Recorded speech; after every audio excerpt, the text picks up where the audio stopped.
same position as you guys, students trying to get a dream job, trying to work in the industry in some way or another, and trying to make products for a better earth. At Body Glove, we design products for the enjoyment of the earth, whether surfing, wakeboarding, doing diving, outdoor activities. So about 3 years ago, we decided to come up with an eco line of products. At the time, I was a product designer, and since then, I became the art director. Our art director actually left Body Glove to start his own eco surf brand. At Body Glove, we decided to come up with a eco life vest based off this foam that we found called Gia foam. All the foams out there were PVC. They're just horrible for the earth. And in Europe, you're not even allowed to use them. But in America, you're still allowed to use these foams.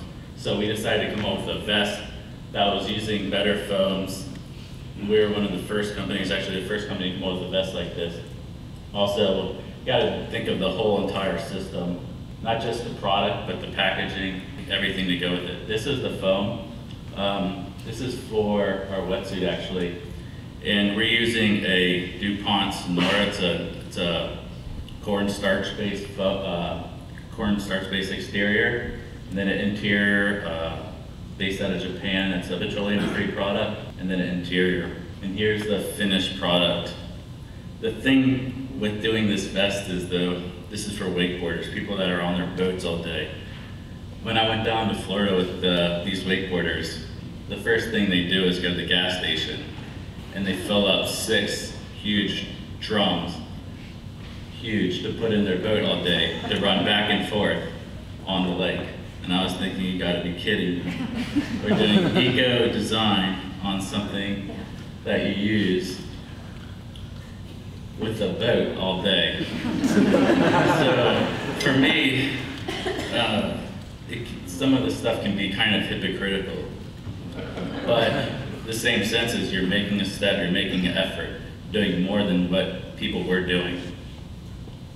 And you're thinking about the whole system, not just the product, but you have to think about the packaging, the whole 9 yards. So then we decided to try to do it in a wetsuit.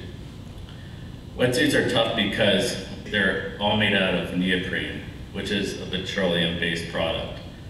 And people want a wetsuit that can stretch.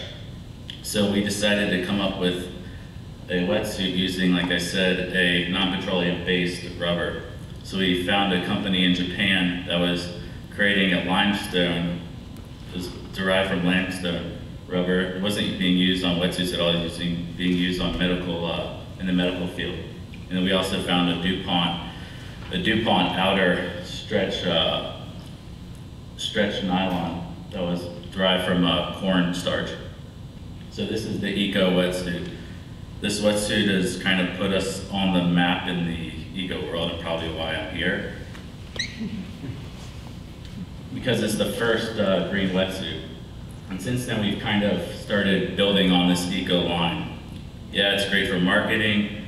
Yeah, we're a company that is based on products for the earth, but also it's something that's good. It's something that, you know, our kids, hopefully, when they're out there involved in the water sports and stuff, that everything will be eco. So this product right here is an eco top, and it won Best Adventure Gear by National Geographic and Gear of the Year by Men's Journal, and also was up for ISPO. Since I've been an art director over the past year and also been a product designer, I had to hire another product designer.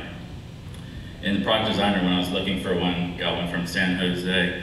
And finding somebody that was into the environment and into green design was huge. You know, I had kids from RISD, Art Center, all over that applied. But it's tough to have somebody come in and then their portfolio is nothing but these slick looking objects. And you're like, how do you not think about the life cycle of project? I went to China last year to look at the factories and check everything out. And that was a real eye-opening experience. So our eco wetsuit, that is non-petroleum based rubber, we get the rubber from Osaka, Japan.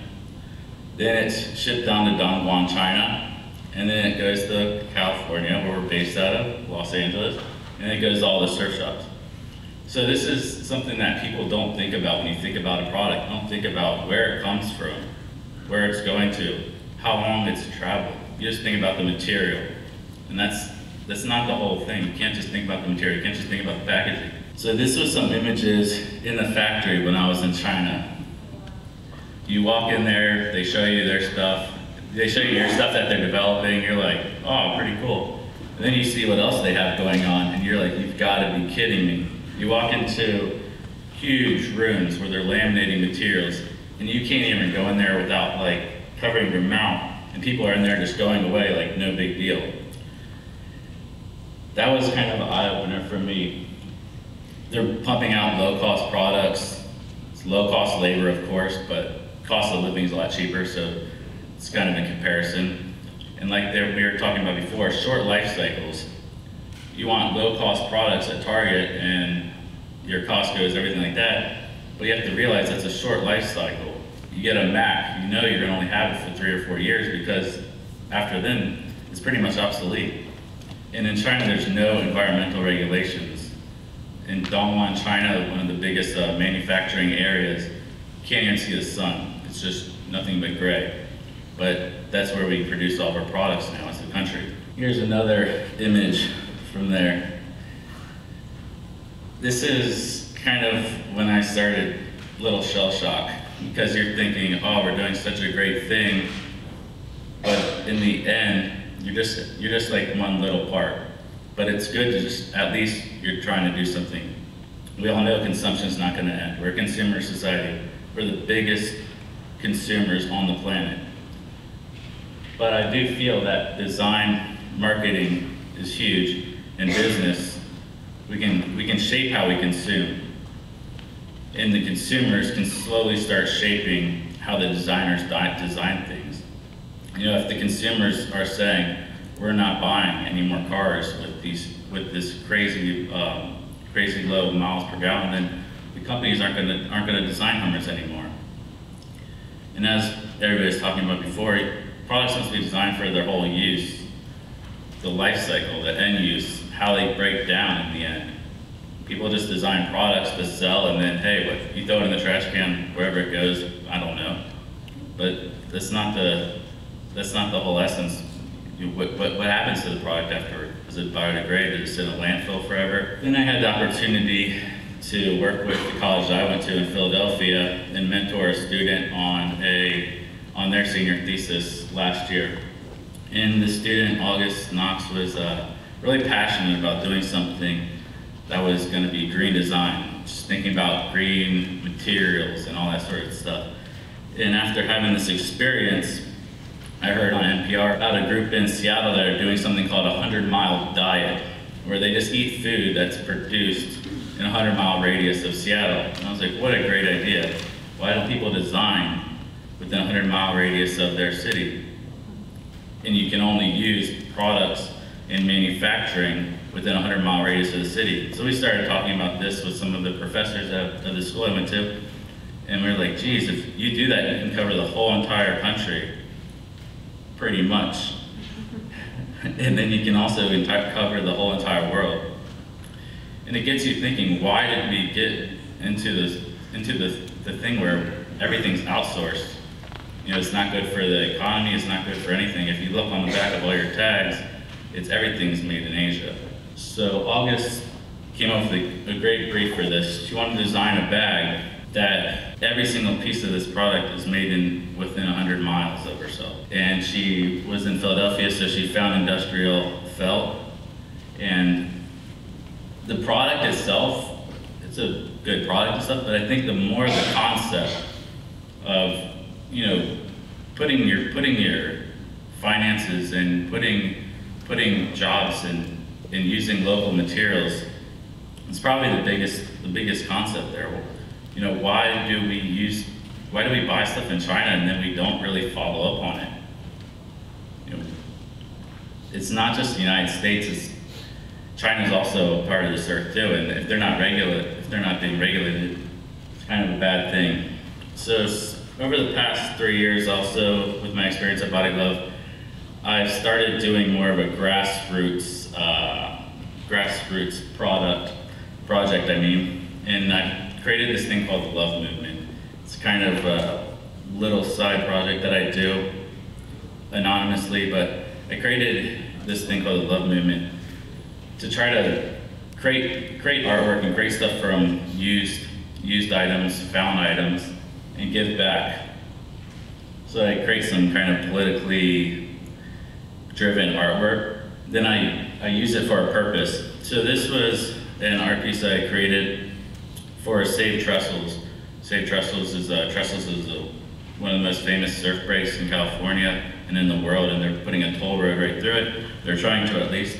So I created this art piece for this benefit. So lately I've been focusing on creating pieces of work that can go on somebody's wall, that can be used and admired, and that will also have an effect on other people. This is another piece of art I created, and you're like, oh, great, he paints and stuff, but in the same sense, I've worked with grassroots levels, and I sell these paintings, and I put on events to help people and children in other countries. I have a cousin that works working in the Peace Corps in Benin in Western Africa. So I put together an art event. We sold a bunch of artwork. We sent over money to her in Benin, and then she provided her community with a freshwater well. So it kind of was interesting to me that I can create artwork and I can create things that really do not have any kind of hard life cycle. It's going to go on somebody's wall. They paid a bunch of money for it. They're going to keep it there. If not, it's a bunch of wood that was found on the street. But in the same sense, I'm helping somebody's life somewhere else. This is also a group of kids that we helped out in Indonesia. So by putting together another art show, we helped out these kids in Indonesia through the International Humanity Foundation, providing them with school supplies, school fees, money for food, etc. So I find that getting involved in big organizations is tough, but it's really great actually. But it's tough because you don't see where that money's going. You don't see where that check's going. But when you get these images back of kids that you're helping out, and you see like wells and stuff like that, it's really amazing. Lately, I've been designing some T-shirts for a company using, of course, like organic blanks and stuff, but it's more about awareness. So this is Al Gore, Captain Planet. It's pretty funny, sorry for the inconvenience, but trying to draw awareness to people about the environment. This is another one, Nelly. You all know the song, It's Getting Hot in Here. This is kind of a look at what happens if it gets so hot in here. So by using design and having fun with it and using fashion, etc., you can kind of make a statement in somebody's mind. So it says reuse, recycle, ride a bicycle with a bunch of different parts. So in closing, I would like to focus on this last thing, Americans, Native Americans. The Iroquois said that in every deliberation, we should consider the impact of our decisions on the next 7 generations.